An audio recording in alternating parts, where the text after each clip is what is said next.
Jesus says, you have a loving Father. You're his loved child. And if you're willing to get serious, get serious, God will get serious and he will rescue, he will save, and he will deliver.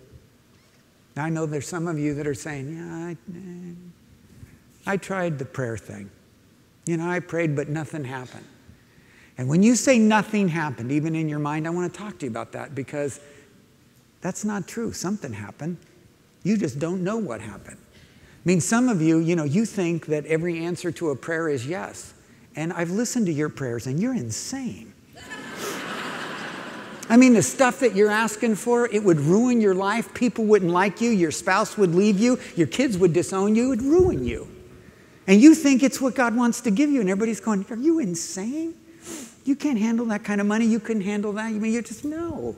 But so every answer isn't yes, and every answer isn't no. Sometimes it's wait. But then others of you, yeah, but I prayed. And if God, really answers prayer, he would have stopped that bad thing from happening.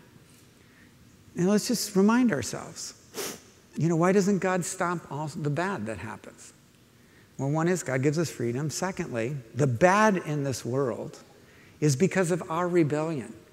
And so the brokenness, sin, death, cancer, that's not because of your individual sin. You don't get cancer because you're a sinner, but cancer and death in this world is because of a broken world that we caused. And God doesn't remove all the consequences from the brokenness, because we would never turn back to God if there wasn't a reason for us to run to God.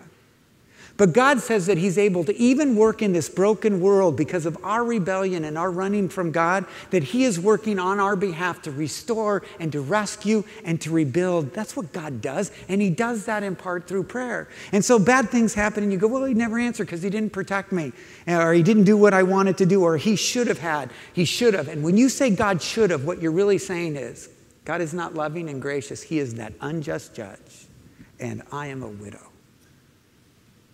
I am forgotten and I'm unloved. And at least you need to understand it's an expression of profound disbelief in God. When you say, yeah, he should have done this or done that.